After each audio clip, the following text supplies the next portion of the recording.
अस्सलाम वालेकुम दोस्तों, आज की हमारी वीडियो बर्ड्स की गर्मियों की बीमारियों और उनके इलाज के मुतालिक है। और साथ ही साथ आपको मैं एक ऐसा तरीका बताऊंगा जिससे आपके बर्ड्स कभी बीमार नहीं होंगे। तो आपके पास जो भी बर्ड्स हो, वीडियो का आपने एक एक पॉइंट गौर से सुनना है। अगर आपके पास टाइम है तभी वीडियो को देखें, वरना जब भी देखें पूरा देखें, क्योंकि मैंने बेइंतहा इन्फॉर्मेशन आपके साथ शेयर की है। तो टाइम को वेस्ट नहीं करते, स्टार्ट करते हैं आज की वीडियो। तो दोस्तों बात कर लेते हैं पहली बीमारी और उसके इलाज के मुतालिक। लेकिन जो भी मैं आपको टिप्स दूंगा, जो भी मेडिसिन बताऊंगा, वो तमाम किस्म के बजीज, लव बर्ड्स, कॉकटेल और बड़े बर्ड्स के लिए भी है। तो सब बर्ड्स पर आप इंप्लीमेंट कर सकते हैं। बात कर लेते हैं पहली बीमारी की, जो कि गर्मी के मौसम में काफ़ी आम होती है। तो मैं बात कर रहा हूँ लूज मोशन के बारे में। लूज मोशन में क्या होता है कि आपके बर्ड्स की ड्रॉपिंग काफ़ी पतली हो जाती है, और अगर आप उनके वेट के एरिया देखेंगे वो भी आपको गंदा नजर आएगा। अगर आपके बर्ड्स की इस तरह की कंडीशन होती है तो आपने बर्ड्स का ट्रीटमेंट लाजमी करना है। कि तभी आपके बर्ड्स को होता है जब आपके बर्ड्स का दाना पानी साफ ना हो, और स्पेशली आपके केजेस साफ नहीं होंगे, तो आपके बर्ड्स को लूज मोशन हो जाएंगे।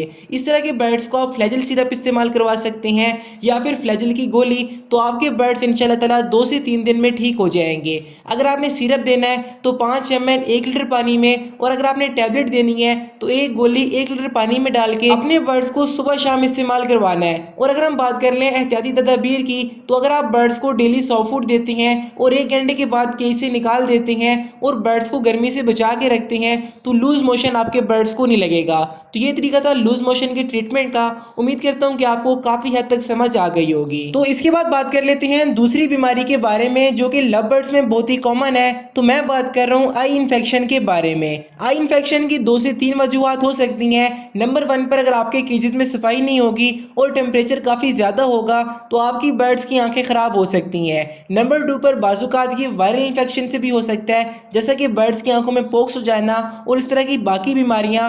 तो ये भी आपके बर्ड्स को काफ़ी नुकसान देता है, क्योंकि जब कभी आपके बर्ड्स की आंखें ख़राब होती हैं तो एट द एंड बर्ड्स अंधे हो जाते हैं, और दाना पानी ना खाने की वजह से हमारा परिंदा एक्सपायर हो जाता है। तो आंखें खराब होने की 2 टाइप्स होती हैं। एक बर्ड्स की आंख अंदर से खराब हो जाती है, और दूसरा बर्ड्स की आंख बाहर से खराब हो जाती है। मैं आपको दोनों का ट्रीटमेंट बता देता हूँ। अगर आपके बर्ड्स की आंख अंदर से खराब है तो आप बेटनीसोलन या मेथाक्लोर आई ड्रॉप इस्तेमाल कर सकते हैं। इसके अलावा टोब्राडेक्स एक मेडिसिन होती है, उसका इस्तेमाल भी बर्ड्स के लिए काफ़ी अच्छा है। और अगर आपके बर्ड्स की आंखें बाहर से खराब है तो पॉलीफैक्स आई ओनिमेट आप बर्ड्स की आंखों में लगाएंगे तो आपका परिंदा काफ़ी जल्दी रिकवर हो जाएगा।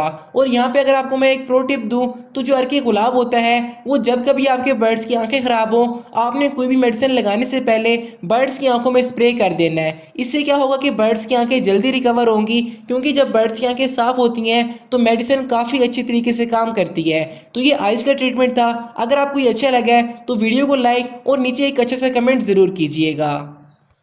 तो इसके बाद बात कर लेते हैं तीसरी बीमारी के बारे में। ये तब आपके बर्ड्स को होती है जब टेम्परेचर काफ़ी ज़्यादा हो जाता है या ठंड काफ़ी ज़्यादा हो जाती है। तो गर्मी के मौसम में बुखार आपके बर्ड्स को तभी होगा जब टेम्परेचर 40-45 से ऊपर होगा। और इसकी अगर हम सिम्टम्स की बात करें तो आपका परिंदा लेजी होकर साइड पर बैठ जाएगा, दाना पानी वो खाना बंद कर देगा, और आपको बर्ड काफ़ी डाउन नज़र आएगा। या तो उसने गर्दन फुलाई होगी, यानी कि अपनी गर्दन परों में डाली होगी, या वो पर फुला के बैठा होगा। तो आपको देख के काफी आसानी से आइडिया हो जाएगा।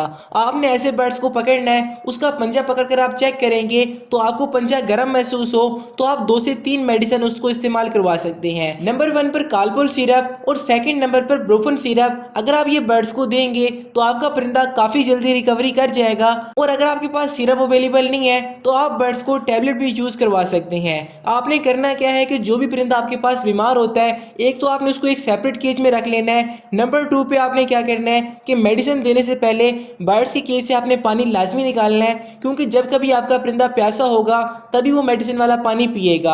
और जब आप बर्ड्स को न्यू लाते हैं, यानी अपने सेटअप में कोई आपने न्यू बर्ड इंट्रोड्यूस किया है, तो कम से कम 10 से 15 दिन के लिए आप उसको बिल्कुल सेपरेट रखें, ताकि बाहर से कोई बीमारी आपके बर्ड्स में ना आए और आपके बाकी बर्ड्स उससे खराब ना हो। तो इसके बाद बात कर लेते हैं चौथी बीमारी के बारे में, जो कि गर्मियों में बहुत ही कॉमन होती है। लेकिन उससे पहले आप सब्सक्राइब लाजमी करें ताकि आपको इस तरह की और वीडियोस मिलती रहें। तो मैं बात कर रहा हूँ सीप या सोकड़ा के बारे में, क्योंकि गर्मी के मौसम में मोस्टली बर्ड्स सोकड़े में चले जाते हैं, तो उनका ट्रीटमेंट आपने लाजमी करना है। इसकी अगर हम रीज़न की बात करें तो नंबर 1 पे अगर आपका परिंदा प्रॉपरली दाना पानी नहीं खाएगा तो आपका परिंदा सोकड़े में जाएगा। और नंबर 2 पे जब कभी अपने बर्ड्स को आप एक अच्छा सॉफ्ट फूड और अच्छे वाइटामिन का इस्तेमाल नहीं करवाते तो आपके बर्ड्स सोकड़े में चले जाते हैं और चेस्ट की हड्डी उनकी बाहर आ जाती है। ये आप तस्वीरों में देख रही हैं, ये मोस्टली बजीज और लवर्स को होता है, तो इसका ट्रीटमेंट आपने लाजमी जानना है। नंबर 1 पे आपने क्या करना है कि अगर सोकड़े में आपका बर्ड दाना नहीं खा रहा तो उसको आपने हैंड फीडिंग लाजमी करवानी है, वरना आपका परिंदा एक्सपायर हो जाएगा। नंबर 2 पे नोविडेट सिरप, नंबर 3 पे आपका लाइजोविट सिरप और इसके साथ जेटी बार और स्पार्क आपने बर्ड्स को देते रहना है, तो इंशाल्लाह ताला आपके बर्ड्स रिकवर कर जाएंगे।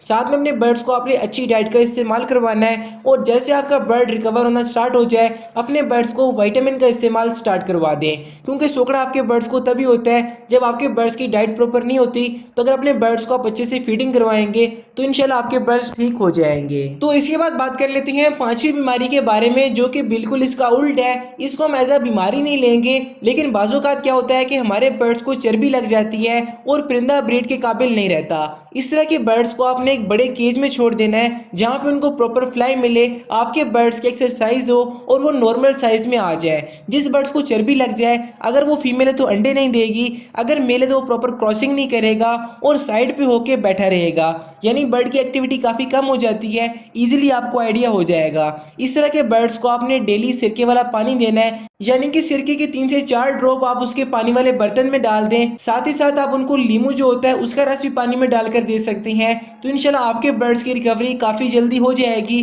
और आपका परिंदा दोबारा ब्रीडिंग करना स्टार्ट कर देगा। तो दोस्तों इसके बाद बात कर लेते हैं नेक्स्ट बीमारी के बारे में, जो कि बर्ड्स के परों को लेकर और मोल्टिंग को लेकर है। तो होता क्या है कि बाज़ोकात हमारे बर्ड्स के पर झड़ने लग जाते हैं मोल्टिंग के दौरान या नॉर्मल कंडीशन में, तो उसका ट्रीटमेंट करना इंतहाई ज़रूरी है। ये नंबर 1 पे आपके बर्ड्स को तभी होता है जब आपके बर्ड्स में कैल्शियम की कमी हो, तो बर्ड्स के पर काफ़ी वीक हो जाते हैं और पर गिरना स्टार्ट हो जाते हैं। नंबर 2 पे अगर आपके बर्ड्स के परों में जुएँ होंगी तभी आपके बर्ड्स पर खुजाएंगे, अपने परों को नोचेंगे और एट द एंड आपके बर्ड्स गंजे हो जाएंगे। ट्रीटमेंट में नंबर 1 पर आप एलोवेरा का इस्तेमाल कर सकते हैं। नंबर 2 पे अपने बर्ड्स को नीम के पत्ते पानी में डाल के उनका स्प्रे कर सकते हैं। तो ये 2 नेचुरल चीज़ें अगर आप करेंगे तो आपके बर्ड्स के पर काफ़ी जल्दी ठीक हो जाएंगे। और अगर आपको लगता है कि आपके बर्ड्स के परों में माइट्स वगैरह हैं तो आप स्कैट का भी इस्तेमाल करवा सकते हैं, और जो मोर्टिन का कोपिक्स पाउडर होता है वो भी अगर आप बर्ड्स के परों में डाल देंगे तो आपके बर्ड्स की रिकवरी काफ़ी जल्दी हो जाएगी। और दोस्तों अगर हम बात कर लें कि आपने बर्ड्स को बीमारियों से बचाना कैसे है, तो नंबर 1 पॉइंट जो कि आपने हमेशा फॉलो करना है कि अपने बर्ड्स को अच्छी डाइट देनी है ताकि आपके बर्ड्स की इम्यूनिटी अच्छी रहे, और जब कभी आपके बर्ड्स का इम्यून सिस्टम अच्छा होगा तो बीमारियां आपके बर्ड्स को नहीं लगेंगी और आपके बर्ड्स बिल्कुल महफूज रहेंगे। इसके साथ साथ आप बर्ड्स की वैक्सीनेशन भी कर सकते हैं, बर्ड्स को एंटीबायोटिक और प्रोबायोटिक का इस्तेमाल भी करवा सकते हैं ताकि आपके बर्ड्स की हेल्थ अच्छी रहे और आपके बर्ड्स सर्दी गर्मी में या जब कभी मौसम तब्दील होता है उस दौरान बीमार ना हो। और इसके साथ साथ गर्मी के मौसम में आपने टेम्परेचर का ख्याल लाजमी रखना है, क्योंकि अगर आपके शेड में टेम्परेचर 25 से 30 के दरमियान होगा तो आपके बर्ड्स को काफ़ी अच्छा फील होगा और इंशाल्लाह आपके बर्ड्स बीमार नहीं होंगे।